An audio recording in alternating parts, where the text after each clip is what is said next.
স্বাগত খেলা যোগে আপনাদের সাথে আছি আমি ফাইম রহমান। সিলেটে ভারী বৃষ্টিতে পণ্ড হলো শেষ টি-20। আগে ব্যাট করে 18 ওভার 2 বলে বাংলাদেশ তোলে 164। বারে বারে বৃষ্টির বাঁধার ম্যাচে আলো কাড়েন লিটন কুমার দাস। বাংলার কাপ্তানের ব্যাটে 46 বলে 73 রান। সিরিজ সেরার পুরস্কারও ওঠে তার হাতে। নেদারল্যান্ডসের বিপক্ষে 2-0-তে সিরিজ জয় টাইগারদের। সাইফুল রূপকের রিপোর্ট। একজন দুজন নয়, 5 পরিবর্তন নিয়ে মাঠে টাইগাররা। লিটনের টস আর স্বস্তির বিষয়ে অবশেষে আগে ব্যাটিংয়ে বাংলাদেশ। যদিও নিয়মিত ওপেনার ইমন তামিম বিশ্রামে, কাপ্তানের সঙ্গে 22 গজে সাইফ হাসান।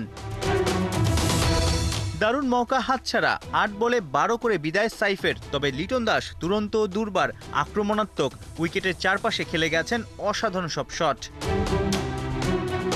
এলকেডির ধুন্দুমার ব্যাটিংয়ে 3 ওভার 4 বলেই দলীয় টোটাল হয়ে যায় 50। এরপরেই বাধে বিপত্তি। প্রথমে ফ্লাড লাইটের সমস্যার কারণে বেশ কিছুক্ষণ বন্ধ থাকে খেলা। ক্রিকেটাররা 22 গজে ফেরার পরেই বৃষ্টির হানা। 4 ওভার 1 বলে 1 উইকেটে 60। ফ্লাইং স্টার থামিয়ে দিল বেরসিক বৃষ্টি। আধা ঘন্টা পর ফিরেছে খেলা। পাওয়ার প্লেতে 67 বাংলাদেশের বোর্ডে। ব্রেকের পরেও ছন্দ হারায়নি কাপ্তানের। 27 বলে 50। আন্তর্জাতিক টি-20তে বাংলাদেশের পক্ষে সবচেয়ে বেশি 14 50-র মালিক এখন এলকেডি। প্রায় 200 স্ট্রাইক রেটে খেলা লিটনে মুগ্ধ পাওয়ার হিটিং ওস্তাদ জুলিয়ান উড। একদিকে লিটনের ঝড়, অন্য পাশে হৃদয়ের একের পর এক ডট। তাল গোল পাকিয়ে 14 বলে 9 করে হতাশায় ডুবেছেন। লিটন টায়ার্ড, হৃদয়ের পর ক্রিজে এসে নড়বড়ে শামীম পাটোয়ারিও।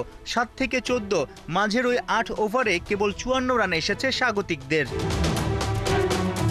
15তম ওভারে ডাচদের ম্যাজিক। 73 করা লিটনকে ফেরালেন কাইল ক্লেইন। তার দারুণ এক বাউন্সারে কাবু হলেন শামীম পাটোয়ারিও। 19 বলে 21, বাহাতি হার্ড হিটারের সঙ্গে বেমানান। 122 রানে চতুর্থ উইকেট হারিয়ে চাপে বাংলাদেশ। প্রায় 3 বছর পর আন্তর্জাতিক টি-20তে ফেরা সোহানের সঙ্গে ক্রিজে জাকির আলী। 18তম ওভারটা রাঙিয়েছে 2 ফিনিশার। সোহানের জোড়া 6, একটা জাকিরের। ওই ওভারে 22 রান নিয়ে বড় ঝড়ের বার্তা ওদের। অথচ খানিক পরেই মাঠে ঝুম বৃষ্টি। বৃষ্টির কারণে মাঠ ছাড়ার আগে 200 স্ট্রাইক রেটে 11 বলে 22 সোহানের। জাকিরের উইলোতে 13 বলে 20। ভারী বৃষ্টিতে ভেস্তে গেছে ম্যাচ। সিরিজ সেরা লিটন কুমার দাস। টানা 3 সিরিজ জেতা টাইগাররা কি এশিয়া কাপে দাপট দেখাতে পারবে? সাইফুল রূপক, 71। ক্যাপ্টেন্সির দায়িত্ব কারো ওপর চাপ বাড়ায়, কারো সেরাটা বের করে আনে লিটন দাস দ্বিতীয় দলে। বাংলাদেশ টি-20 কাপ্তান ব্যাট হাতে উড়ছেন। টাইগারদের পক্ষে সর্বোচ্চ 50-র মালিক হয়েছেন। এবছর তার ব্যাটেই সর্বোচ্চ রান। একেই তো বলে captain leading from the front. Faisal হাবিবের রিপোর্ট। নেদারল্যান্ডসের বিপক্ষে তৃতীয় টি-20তে বাংলাদেশের নতুন ওপেনিং জুটি কেমন করবে সাইফ লিটন, এই চিন্তা শেষ করার আগেই পাওয়া গেছে উত্তর। তামিম ইমনের চেয়েও বেশি ছিল লিটনদের রান তোলার গতি। 3 ওভারেই 39 রান উঠেছে বাংলাদেশের বোর্ডে। সাইফ হাসান যদিও ফিরেছেন চতুর্থ ওভারে, কিন্তু লিটনের ব্যাট চলেছে তলোয়ার হয়ে। ভালো খেলতে খেলতেই হুট করে ছন্দপতন, মিস টাইমিং অথবা হাফ শট, তাতেই লিটন গন। এমন ঘটনা দর্শক দেখেছে অনেকবার। কিন্তু কিসের কি, এদিন লিটনের ব্যাটিং দেখে বোঝার উপায় নাই মিস টাইমিং জিনিসটা কি। শুরু থেকেই বোলারদের ওপর চড়াও হয়েছেন বাংলাদেশ ক্যাপ্টেন। একের পর এক 4-6 মাঠ কাঁপিয়েছেন। ম্যাচের বয়স যখন 25 বল, তখন লিটনের রান 16 বলে 42। বাংলাদেশ ক্যাপ্টেনের তখন পাওয়ার প্লের ভেতর 50 করা প্রথম বাংলাদেশি হওয়ার সুযোগ, কিন্তু বাগড়া দিয়েছে বেরসিক বৃষ্টি। 6 ওভারের মাঝেই 50 লিটনের পাওয়া হয়নি, কিন্তু 50 তিনি ছুঁয়েছেন। 14 নম্বর 50 করার দিন হয়েছেন বাংলাদেশের সবচেয়ে বেশি 50 রানের ইনিংস খেলা ব্যাটার। বৃষ্টির পর হুট করেই বদলে গেছিল সিলেটের পিচের আচরণ। বল আসছিল ধীরে, ঘুরছিল খানিক, তাই দাসকেও অ্যাডজাস্ট করতে হয়েছে। স্ট্রাইক রেটেও ভাটা পড়েছে, কিন্তু ক্যাপ্টেন ঠিকই ধরে রেখেছিলেন এক প্রান্তের হাল। শেষ পর্যন্ত লিটন ফিরেছেন 46 বলে 73 রান করে। ইনিংসে ছিল 4-6 আর 6-4-এর মার। এবছর 15 ম্যাচে লিটন করেছেন 417 রান, বাংলাদেশের পক্ষে সর্বোচ্চ। 50 করেছেন 3টা, প্রতিটা শটে মনে করিয়েছেন কেন বলা হয় লিটন মাঠে আঁকেন মোনালিসা। ভাবছেন নেদারল্যান্ডসের বিপক্ষে রান নিয়ে হচ্ছে বেশি মাতামাতি? মোটেই না, বাংলাদেশ ক্যাপ্টেনের ধারাবাহিক রান করার তাৎপর্য আরও বেশি। মাঠে ক্যাপ্টেন্সি থেকে ব্যাট চালানো সবেতেই লিটনকে মনে হয় আত্মবিশ্বাসে ভরপুর আর পরিপক্ক। ক্যাপ্টেন ধারাবাহিকভাবে রান করছে, দলের রেজাল্টেও তার ছাপ আছে। বাংলাদেশ টানা 3টা টি-20 সিরিজ জিতেছে। সব ব্যাটারদের মাঝেই রান তোলার তাড়না দেখা যাচ্ছে। বাংলাদেশ ভক্তরা তো চিরদিন এমন দৃশ্যই দেখতে চেয়েছে। সমর্থকরা স্বপ্নের পরিধিও বড় করছে। এই অধিনায়কের হাত ধরেই আসন্ন এশিয়া কাপে ভালো ফল আসবে। ফয়সাল হাবিব, ৭১। মোহাম্মদ মিঠুন নাকি সেলিম শাহেদ, 2 বছরের জন্য কে হচ্ছেন ক্রিকেটারদের অভিভাবক? বৃহস্পতিবার দুপুরে মিরপুরে অনুষ্ঠিত হবে cricketers welfare association of Bangladesh কোয়াবের নির্বাচন। ভোটাভুটির একদিন আগেই তৈরি হয়ে গেছে মঞ্চ। মিরপুরের একাডেমির সামনেই বৃহস্পতিবার দুপুরে গড়াবে বার্ষিক সাধারণ সভা। এরপর ক্রিকেটাররা ভোট দেওয়ার সুযোগ পাবে। মূলত নির্বাচন হচ্ছে সভাপতি পদে। বর্তমান ক্রিকেটার মিঠুন ও সাবেক ক্রিকেটার সেলিম শাহেদের মধ্যেই লড়াইটা চলবে। সিনিয়র সহসভাপতি ও সহসভাপতি পদে ইতিমধ্যেই বিনা প্রতিদ্বন্দ্বিতায় নির্বাচিত হয়েছেন শাহরিয়ার হোসেন বিদ্যুৎ ও নুরুল হাসান সোহান। প্রতিদ্বন্দ্বী না থাকায় সদস্য পদে নির্বাচিত হয়েছেন শান্ত, মিরাজ, ইমরুল কায়েস সহ মোট 8 জন। কোয়াবের পরিচালনা পর্ষদে টানা 2 মেয়াদের বেশি থাকতে পারবেন না কেউ।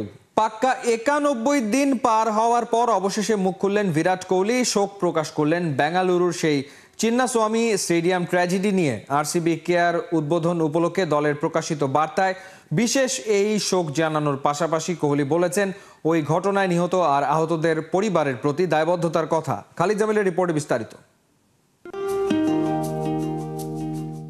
প্রথমবারের মতো বিরাট কোহলির হাতে উঠেছে আইপিএল ট্রফি। ক্যারিয়ারের শেষ বেলায় এসে এমন অর্জন, সেই সাথে রয়্যাল চ্যালেঞ্জার্স বেঙ্গালুরুর জন্যও এটা বিশেষ, কারণ ওরাও তো এর আগে পায়নি শিরোপার স্বাদ।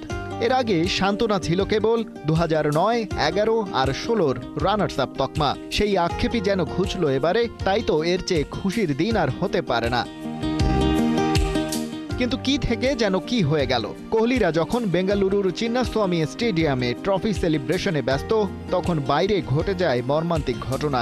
ম্যান ম্যানেজমেন্টের দুর্বলতার কারণে অতিরিক্ত মানুষের চাপে প্রাণ হারায় 11 জন, সেই সাথে বহু মানুষ আহত। ফ্র্যাঞ্চাইজিটির সবচেয়ে বড় তারকা বিরাট কোহলি। এত বড় ঘটনা নিশ্চয়ই তিনি জানতেন, কিন্তু সেই 4 জুনের ইস্যুতে এতদিন মুখ খোলেননি। অবশেষে পাওয়া গেল তার স্টেটমেন্ট, যেটা এলো ঘটনার 91 দিন পর। কোহলি বলছেন, এমন কিছুর জন্য জীবন কখনোই আমাদের প্রস্তুত করে না। যেটা এই ফ্র্যাঞ্চাইজির ইতিহাসের সবচেয়ে আনন্দের দিন হওয়ার কথা ছিল, সেটাই পরিণত হলো বেদনায়। কোহলি আরও বলছেন, যারা তাদের প্রিয়জনকে হারিয়েছেন বা আহত হয়েছেন, সেই সব পরিবারের কথা প্রায়ই ভাবেন এবং স্মরণ করেন প্রার্থনায়। সামনের দিনগুলোতে তাদের প্রতি যত্ন, সম্মান আর দায়িত্ব নিয়ে এগিয়ে যেতে চান। কোহলির এই বিশেষ স্টেটমেন্ট প্রকাশ করেছে royal Challengers Bengaluru. RCB care নামে বিশেষ আয়োজনের অংশ হিসেবেই এমন উদ্যোগ। এই আরসিবি কেয়ারের আওতায় রয়েছে ফ্যান সেফটি অডিট, স্টাফদের emergency situation management training, crowd safety গবেষণায় বিনিয়োগ, কমিউনিটি এম্পাওয়ারমেন্ট প্রোগ্রাম এবং মারা যাওয়া ফ্যানদের জন্য স্থায়ী ট্রিবিউট। বেঙ্গালুরুর সাথে একই কার্যক্রমে অংশ নিচ্ছে আইপিএল এবং Karnataka state cricket association. Chinnaswamy ট্র্যাজেডিতে নিহতদের পরিবারগুলোকে অবশ্য কেবল বেঙ্গালুরু ফ্র্যাঞ্চাইজির পক্ষ থেকেই 25 লাখ রুপি করে দেয়া হয়েছে এর আগে। সেই সাথে আহতদের জন্য নিশ্চিত করা হয়েছে ডেডিকেটেড ফান্ড। সব মিলিয়ে ফ্যান সেফটি আর ক্রাউড ম্যানেজমেন্টের ওপর বিশেষ ফোকাস করেছে তারা।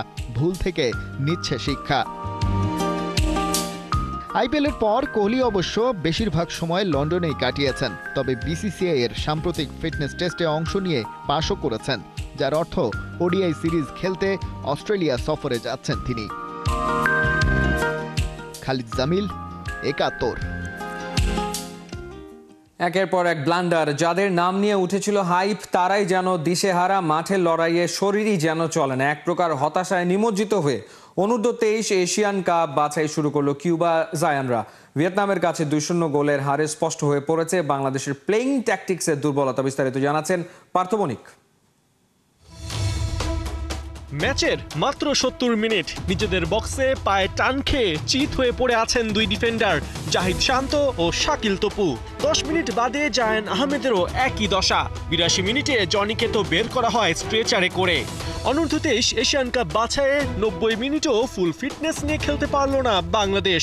উল্টো ভিয়েতনামের কাছে ২-০ গোলে হারের দিন এগুলোই হয়ে রইল বাংলাদেশের দুর্দশার প্রতীকী ছবি, যেখানে জনি জায়ানদের নিয়ে কমেন্ট্রিতে রীতিমতো উঠেছে হাসির রোল। ভিয়েতনামি দর্শকরাও হেসে কুটি কুটি হয়েছে।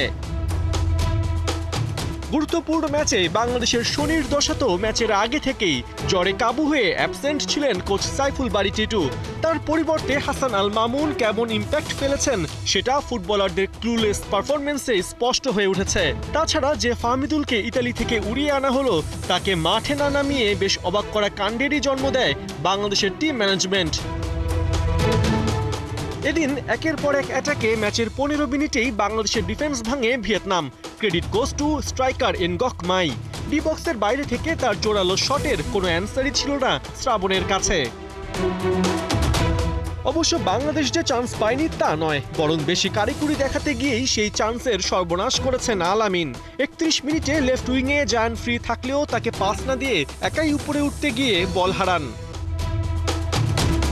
১-০ গোলে পিছিয়ে থাকা বাংলাদেশ সেকেন্ড হাফ শুরু করে কিউবার বদলে রাব্বি রাহুলকে নামিয়ে। তবে এই এক্সট্রা ফরওয়ার্ডেও লাভ হয়নি, উল্টো গোলের সুযোগ তৈরি করতে থাকে ভিয়েতনাম। এদিন মোরসালিন জায়ানরা যখন ঢুকছিলেন তখন সেকেন্ড হাফে এক খালি নিশ্চিত গোল ফেরান শ্রাবণ। কিন্তু মিডফিল্ডের দুর্বলতা আর অ্যাটাকে আল আমিনদের বারবার ঢুকতে থাকা তাকে হিরো হতে দেয়নি। সেকেন্ড হাফে মাঠে নামার পর বলতে গেলে একাই ম্যাচের মোড় ঘুরিয়ে দেন ভিয়েতনামের ফরওয়ার্ড লে ভিক্টর।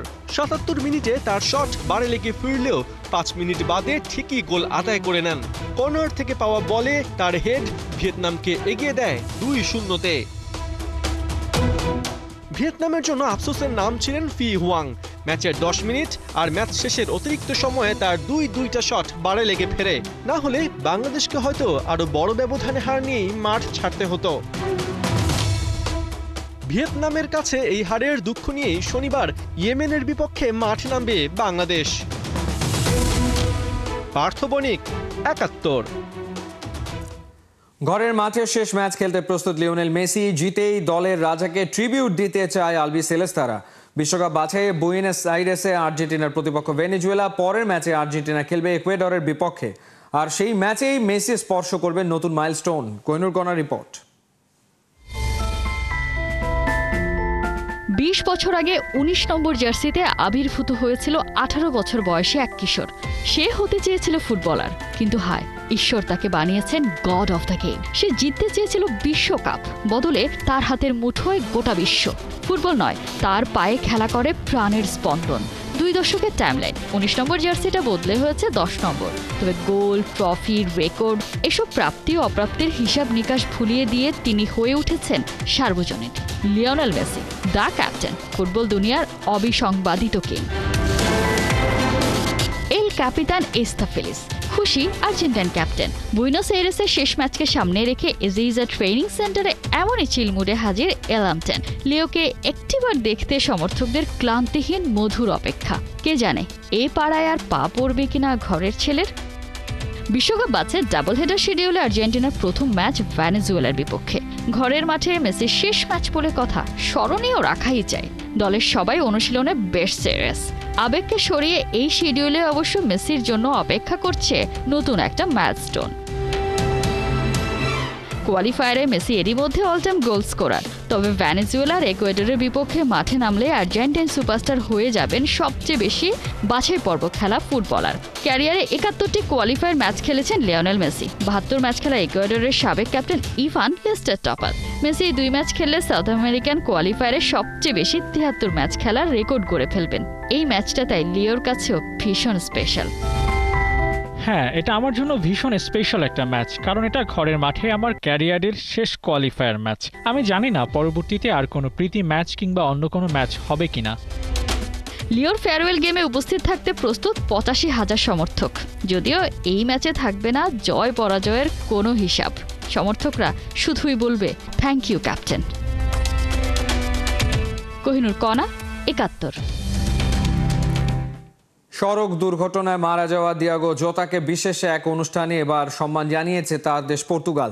তার স্মরণে আয়োজিত এই অনুষ্ঠানে হাজির হয়েছিল রোনালদো সহ পুরো পর্তুগাল জাতীয় দল। ছিলেন তার স্ত্রী রুথ কার্দোসো। উন্মোচন করা হয়েছে যে জোতার জার্সি নাম্বার খচিত এক ব্রোঞ্জের জার্সিও। বিস্তারিত রায়ান আহমেদের রিপোর্টে। পর্তুগালের ক্যাপ্টেন তিনি, অথচ রোনালদোই কিনা ছিলেন না টিমমেট দিয়েগো জোতার শেষ বিদায় অনুষ্ঠানে। সমালোচনার মুখে পড়া CR7-এর হয়ে জবাবে বোন কাতিয়া জানিয়েছিলেন নিজের বাবার ফিউনারেল থেকে শিক্ষা নিয়েছেন। জোতার ফিউনারেল মিডিয়া সার্কাস হওয়া এড়াতেই সেখানে যাননি রোনালদো। তবে এবার দেখা মিলল তার সাদা শার্ট আর কালো স্যুটে রূপকথার কোনো রাজপুত্র মনে হলেও চেহারার কাঠিন্যতে ছিল প্রিয় বন্ধু আর সতীর্থ হারানোর শোক। মিষ্টি রোদটাও পারেনি জোতার মৃত্যুশোকের অন্ধকারকে খানিকটা হালকা করতে। গেল জুলাইয়ে সড়ক দুর্ঘটনায় জোতার মৃত্যুর পর প্রথমবারের মতো পর্তুগাল দলটা হয়েছে একসঙ্গে। উপলক্ষ 6 তারিখে ওয়ার্ল্ড কাপ কোয়ালিফায়ারে আর্মেনিয়ার বিপক্ষে ম্যাচ। পুরো দল একসাথে হওয়ার দিনে জোতার জীবনকে সেলিব্রেট করতে আয়োজন করা এক অনুষ্ঠানে হাজির হয়েছিলেন তার স্ত্রী রুথ কার্দোসো সহ পর্তুগাল দলের সবাই। সেখানেই অন্যদের সঙ্গে ছিলেন ক্রিস্টিয়ানো রোনালদো। এ অনুষ্ঠানেই জোতার স্মরণে তার এক ব্রোঞ্জের তৈরি জার্সি উন্মোচন করেন এ ফুটবলারের স্ত্রী রুথ কার্দোসো। আর ব্রোঞ্জের এই জার্সি স্থাপন করা হয়েছে লিসবনে দলটার ট্রেনিং বেইজে। তবে জোতার জন্য দেওয়া ট্রিবিউটগুলোর মধ্যে আলাদা করে চোখে পড়েছে তার বেস্ট ফ্রেন্ড রুবেন নেভেসের ট্রিবিউটটা। পর্তুগালের ট্রেনিংয়ে দেখা গেছে এই ফুটবলারের বাঁ পায়ে এক নতুন ট্যাটু, যেখানে দুই বন্ধুর মাঠের একটি মুহূর্ত যেন থমকে গেছে ট্যাটুর আবরণে। এখানেই শেষ না। লিভারপুল জোতার সম্মানে তার জার্সিকে অবসরে পাঠালেও পর্তুগাল করেছে উল্টোটা। এই ফুটবলারের 21 নম্বর জার্সি এখন থেকে পরবেন তারই বেস্ট ফ্রেন্ড রুবেন নেভেস। আর এ খবর নিশ্চিত করেছেন পর্তুগাল বস রবার্তো মার্তিনেজ স্বয়ং। ওই অনুষ্ঠানেই জোতার উদ্দেশ্যে এক খোলা চিঠি পড়েছেন নেভেস। বলেছেন না থেকেও পর্তুগালের টিম বাস, ডিনার কিংবা প্লেনে সবার মাঝেই বেঁচে থাকবেন জোতা, স্মৃতিতে, খুনসুটিতে আর উদযাপনে। রায়ান আহমেদ, 71। এ ছিল এই মুহূর্তের খেলাযোগের সরাসরি সংবাদ অনুষ্ঠান। দেখতে চোখ রাখুন 71-এর ফেসবুক পেজে এবং সাবস্ক্রাইব করুন 71-এর ইউটিউব চ্যানেলে। 71-এর সাথেই থাকুন।